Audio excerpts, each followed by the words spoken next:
So I just watched Trolls World Tour.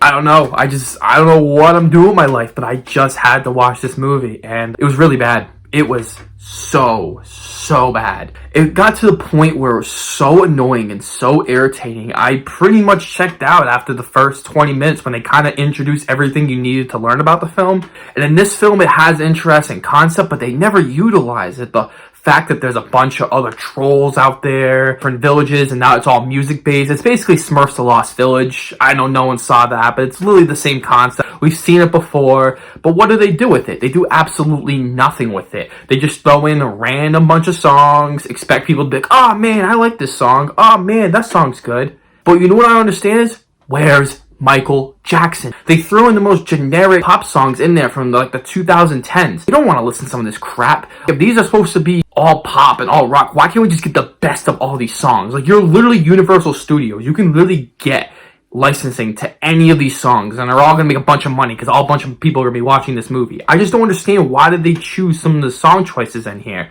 It was just really lazy and just kind of lame, and they just figured, oh yeah, kids have listened to this before, and they just threw it in here. But I think the biggest issue is just it feels so hollow. It feels like there's nothing really going on with the story. It feels like this could have been an episode in 30 minutes on the Trolls animated show. If they just cut this down, it would have just been a solid episode of Trolls, and that's it.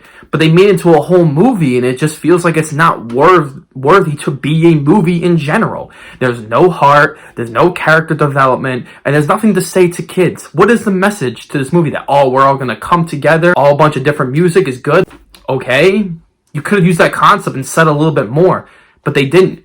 They also add in just really terrible subplots, ones between Branch and Poppy. This one guy where he goes on his own quest, I don't remember his name, but it doesn't really matter. It was just all over the place. By the time you get to the end of the film, you're like, I wasted my whole time watching this. Some of the positives of this film is that it has really bright animation. Some of the character designs are somewhat interesting, even though a lot of them are very bland and pale, but I would say that animation's fine, very colorful, but I do like there's some really weird moments in the film where it just becomes very creative and really strange. I think if they just went that route and just had better writing with the jokes, I think this could have been like a fun, really like cheesy film that I think would have worked, a little bit tongue-in-cheek here and there, but it doesn't work, and sometimes the tone is all over the place where it's so high energy and then it's really serious, and you're like, well, why are we doing this here? Why are we getting so serious all of a sudden? We don't care really about these characters. Another big issue with the film is Poppy. She is absolutely terrible. I knew when I was watching this, I'm making a lot of bad decisions. Like, nothing she's doing is either justified or even really thought out. It's just kind of done. And I know that she's supposed to be like a naive kind of character, but the problem is, considered a queen, I figure some more character development should have went between the time of the first Trolls and the second Trolls. She becomes this really strong leader, and she's changed a little, and no, it's just the same thing from the last film. This film doesn't stand out at all. So why even bother? It is just a simple cash grab. That's all this movie is. Because if you watch it and really dissect it, like, what does this film really have to do? Why are we gonna take this lightly and just give this an average rating when there's so many other better films out there that actually tried and actually put work into their story? These people did not do that at all, especially with the terrible writing. They tell you everything.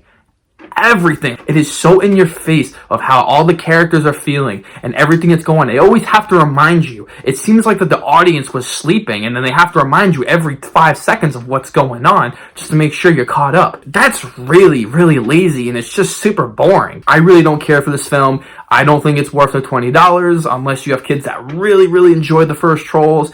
Then it's good for them during this whole COVID-19 thing. So just create some positivity. Other than that, this is definitely a 2 out of 10. Please don't watch this film. It is not worth your time, and it was not me worth putting in a 10-minute review together. So I did not do that for this film. So let me know. Did you guys like the first Trolls movie? Have you seen this one? Let me know what some of the movies you guys have been watching. Until the next video, I'll see you guys next time.